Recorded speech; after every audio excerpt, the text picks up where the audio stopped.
Hi everyone, my name is Heather and I'm the person behind Happy Puppy Truffles.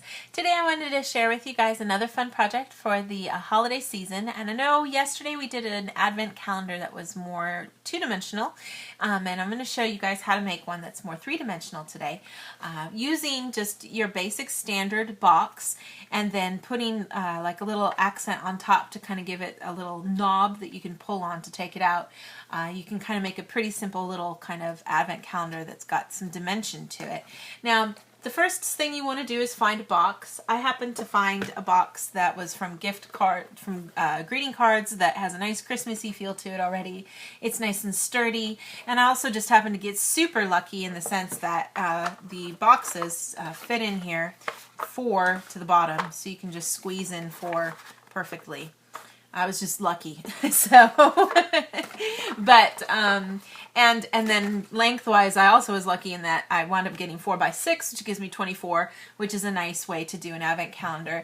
There's a couple different ways people do it. Sometimes they do all the way to Christmas, so you need 25. Other times people do to Christmas Eve. It just depends on how you celebrate and also what you have. Obviously, if I really want to use this box, it's going to be a little hard to squeeze 25 in here, so it works better to do 24. So you want to find a box, and if you can find a box, then you can also work with your dimensions to kind of give yourself the right size paper. Like I said, I just happened to get lucky. I didn't have to do any math, which was a miracle. But just as a reminder, the boxes I made, for example, I used 15 by 15 centimeter paper, and it wound up giving me a box that has a 5 centimeter square base. So that's the key part to remember. So it's 3 times the size of the finished piece gives you the size of the paper you need. So, you know, if you've got something and you're dealing with a length of box, you can kind of take that into consideration when you're trying to figure out the size of your paper. As a little warning, mine are 5, but my box is actually 21 centimeters wide.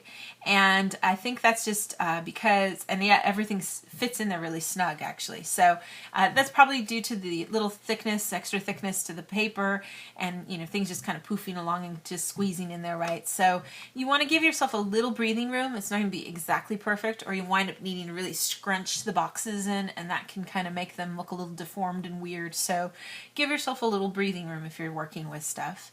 And you know, if you have extra space either on one end, on mine I've got a little bit of extra space at top, but it's just about barely even a centimeter. You probably won't even notice it. So, but you can fill that up with other things too.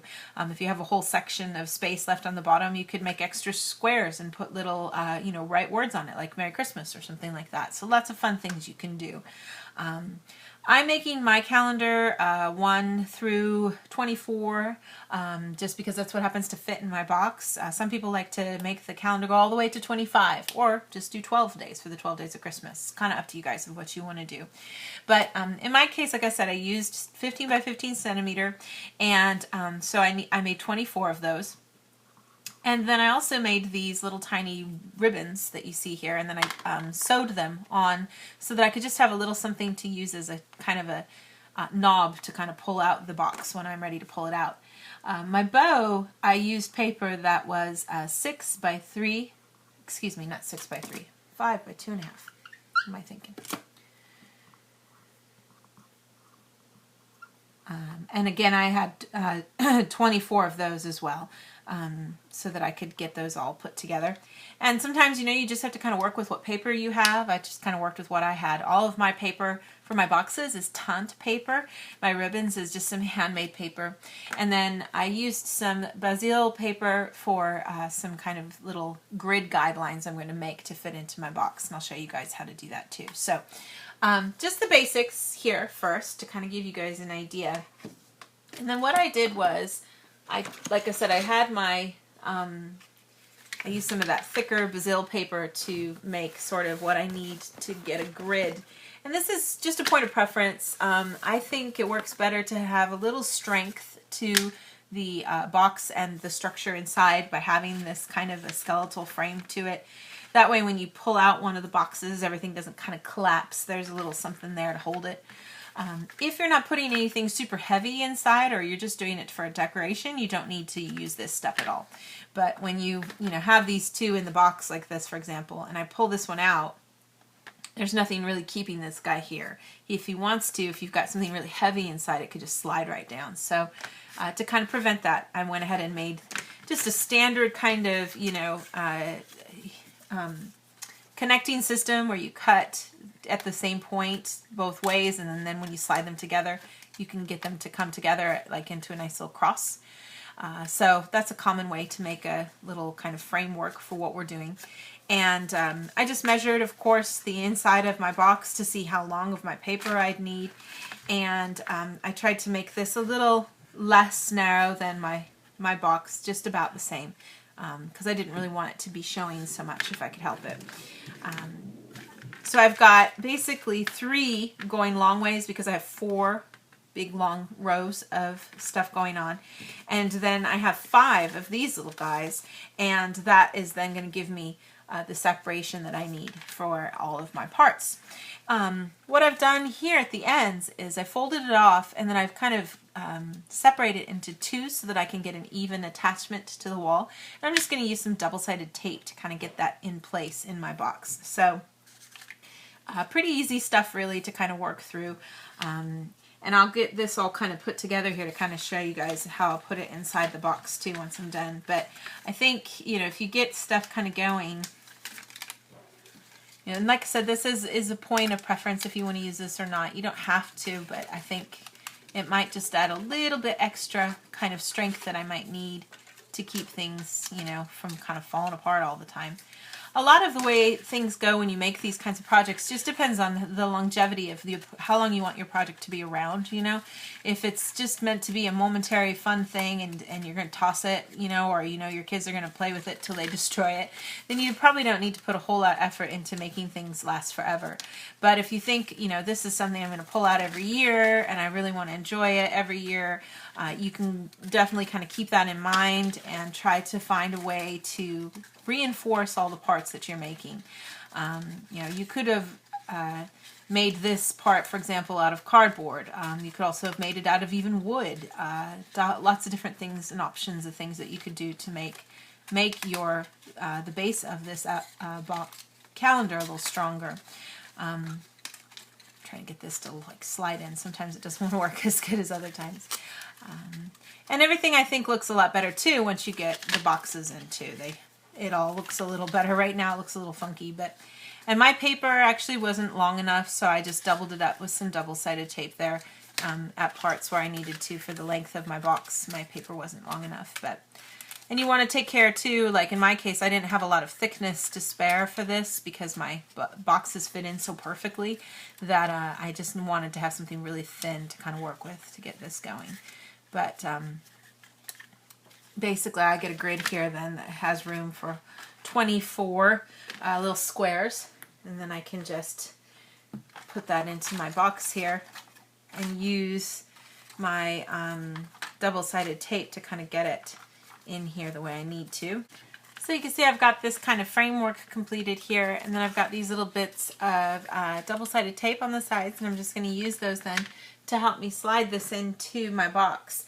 And like I said, it's best to try to kind of get it in here first, and then kind of maybe put one of the sets of boxes in here to kind of help you along to make sure you're getting the right kind of dimension to things. So we've kind of got the framework in here, and then I'm just going to use the boxes to kind of guide me along and kind of get these going so that I can get a good beginning to everything. I don't want to start stuff off at the wrong spot if I can help it. So you want to try to kind of keep stuff as centered and lined up as you can, and then just attach all the sides as you go along. So I'll go ahead and get one of these guys first started here, and we'll go from there. So when you finish, you should have something that kind of looks like this. It's just sort of a little framework of everything to kind of give you a little extra balance for what you're working on. And then I'll just put my boxes in.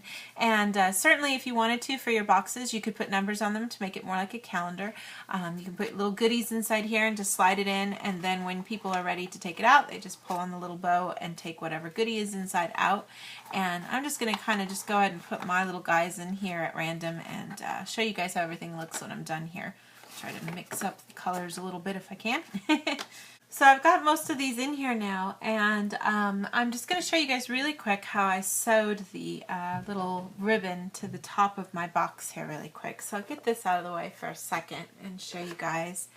I just used some embroidery thread and a kind of a bigger needle just because it's easier to thread that way, obviously. You know, it's a point of preference if you guys want to, you could use like little buttons, which would look really cute with this.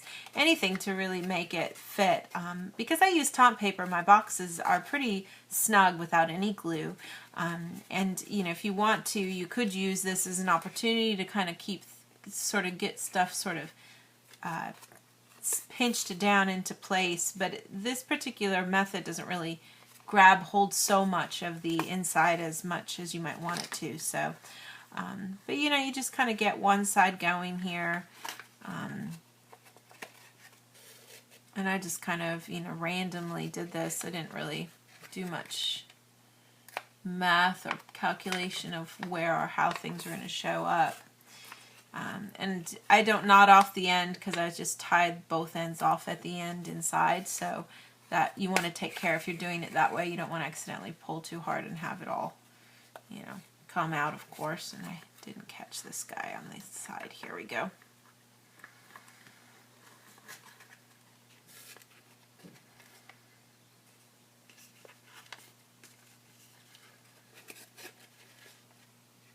But I just did 2 little simple stitches that kind of go on either side of the bow, and then I went ahead and went in and just did a zigzag too, right across the top.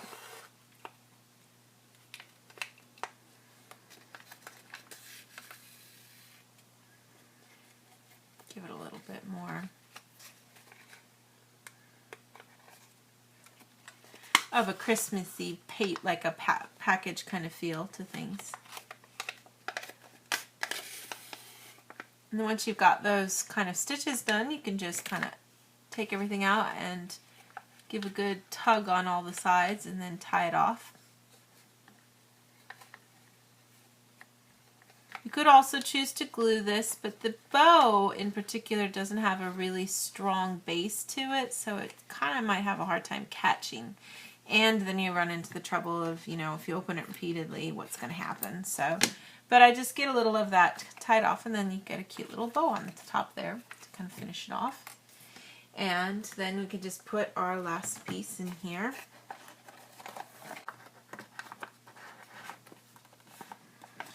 That kind of gives you the finished little piece then with, you know, a total of 24 little boxes.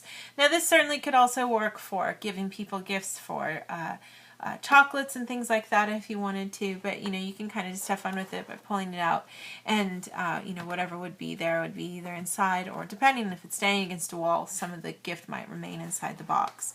But it can be kind of a fun way to display gifts or use it as an advent calendar, which I like to do. I hope to have an advent calendar ready that's a printable for you guys, that'll have the numbers on it, and it'll be a little bit more fun, like for kids maybe. This sort of an advent calendar, you kind of have to kind of follow along in your head, or write on it with a pretty marker or something, the numbers, if you want to. But I just kind of left mine the way it was. But that kind of gives you guys just one kind of fun project that you can do to celebrate the season. And I will have more fun projects for you guys in the days to come. Thank you always so much for watching, and we'll see you next time.